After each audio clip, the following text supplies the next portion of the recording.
Hi friends, எல்லாருக்கும் வணக்கம். இன்றைக்கி நம்ம வீடியோவில் பார்த்தீங்கன்னா மில் மேக்கர் வச்சுட்டு கிரேவி தாங்க பண்ண போகிறோம். ரொம்ப ஈஸியாக பண்ணிடலாம். டேஸ்ட்டும் பார்த்தீங்கன்னா சூப்பராக இருக்கும். வீட்டில் காய்கறி இல்லாத டைமில் கண்டிப்பாக ட்ரை பண்ணி பாருங்கள். ரொம்பவே சூப்பராக இருக்கும்.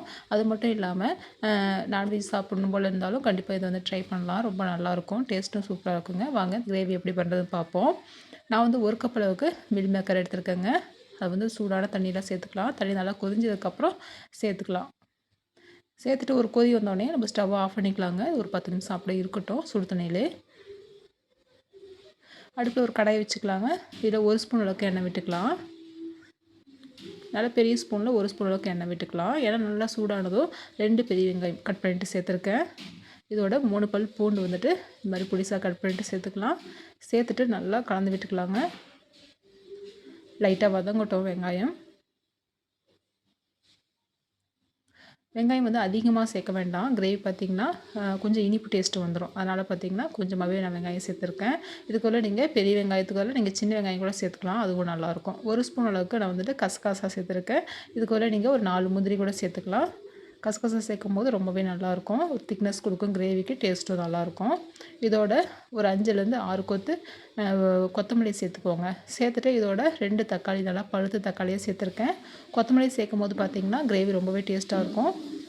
நல்லா இந்த அளவுக்கு வதங்கினதுக்கப்புறம் ஸ்டவ் ஆஃப் பண்ணிவிட்டு நல்லா ஆற வச்சுக்கலாங்க.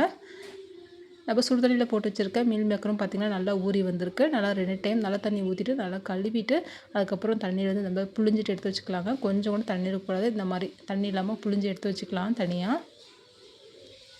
நம்ம வதக்கி வச்சுருக்க வெங்காயம் தக்காளியும் பார்த்திங்கன்னா நல்லா அரைச்சிட்டு வந்துடலாங்க. நல்லா ஆறினதுக்கப்புறம் ஜாரில் சேர்த்துட்டு இந்த மாதிரி நல்லா நைஸாக அரைச்சி எடுத்து வச்சுக்கலாம். இது ஒரு பக்கமாக இருக்கட்டுங்க. இப்போ ஸ்டவ்வில் ஒரு பேன் வச்சுக்கலாங்க. இதில் 2லேருந்து 3 ஸ்பூன் அளவுக்கு நான் எண்ணெய் விட்டுக்கிறேன். எண்ணெய் சூடானதும் 1/4 ஸ்பூன் ஜீரகம் சேர்த்துக்கலாம். ஜீரகம் நல்லா பொரிஞ்சதுக்கப்புறம் நம்ம அரைச்சிட்டு இருக்க வெங்காயம் தக்காளி விழுதை சேர்த்துக்கலாங்க.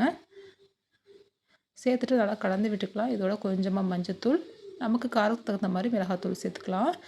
சேர்த்துட்டு இதோட பார்த்திங்கன்னா கரம் மசாலா ஒரு அரை ஸ்பூன் சேர்த்துருக்கேன். சேர்த்துட்டு நல்லா கலந்து விட்டுக்கலாம்.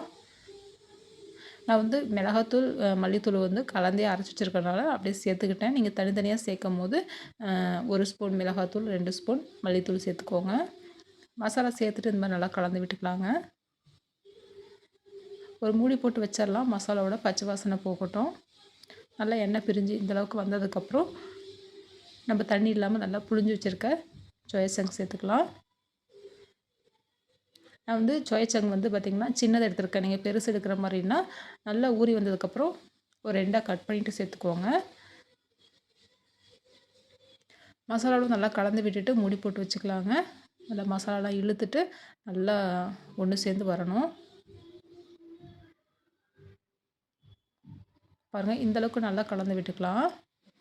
ஒரு நிமிஷத்துக்கு வந்து மூடி போட்டு வச்சுட்டோம்னா போதும். இந்த டைமில் ஒரு கிளாஸ் அளவுக்கு நான் தண்ணி சேர்த்துக்கிறேங்க. தேவையான உப்பு சேர்த்துக்கோங்க. நான் முன்னாடியே உப்பு சேர்த்துருக்கேன் மசாலா சேர்க்கும் போதே. இந்த டைமில் உப்பு தேவைப்பட்டால் சேர்த்துட்டு திரும்ப மூடி போட்டு வச்சுக்கலாங்க. நல்லா எண்ணெய் பிரிஞ்சு வரணும் கிரேவி. பாருங்கள், நல்லா கொதிஞ்சிட்டு ஒரு 10 நிமிஷம் மீடியம்லேயே வச்சு கொதி வச்சிட்டோம்னா நல்லா எண்ணெய் பிரிஞ்சு வந்துடும். இதோட 1 ஸ்பூன் அளவுக்கு கஸ்தூரி மெத்தி சேர்த்துக்கலாங்க. சேர்த்துட்டு இதோட கொஞ்சமாக பொடிசாக கட் பண்ண கொத்தமல்லியும் சேர்த்துக்கிறேன். சேர்த்துட்டு நல்லா கலந்து விட்டுக்கலாம். டேஸ்ட்டு பார்த்திங்கன்னா ரொம்பவே சூப்பராக இருக்குங்க. ரொம்ப சிம்பிளாக நம்ம வீட்டில் இருக்க பொருளை வச்சுட்டு செஞ்சுருக்கோம். டேஸ்ட்டு பார்த்திங்கன்னா ரொம்பவே அட்டகாசமாக இருக்கும். சப்பாத்தி, பூரி, தோசை, இட்லி இதுக்கு எல்லாத்துக்குமே ரொம்ப நல்லா இருக்குங்க. கண்டிப்பாக ட்ரை பண்ணி பாருங்கள். ட்ரை பண்ணி பார்த்துட்டு எப்படி இருந்ததுன்னு கண்டிப்பாக வந்து கமெண்டில் சொல்லுங்கள். இந்த வீடியோ பிடிச்சிருந்தா கண்டிப்பாக லைக் பண்ணி ஷேர் பண்ணிக்கோங்க. நம்மளோட வீடியோ தேவி கிச்சன் ரெசிபீஸை புதுசாக பார்க்குறீங்களா? கண்டிப்பாக சப்ஸ்கிரைப் பண்ணி வச்சுக்கோங்க ஃப்ரெண்ட்ஸ். தேங்க்யூ.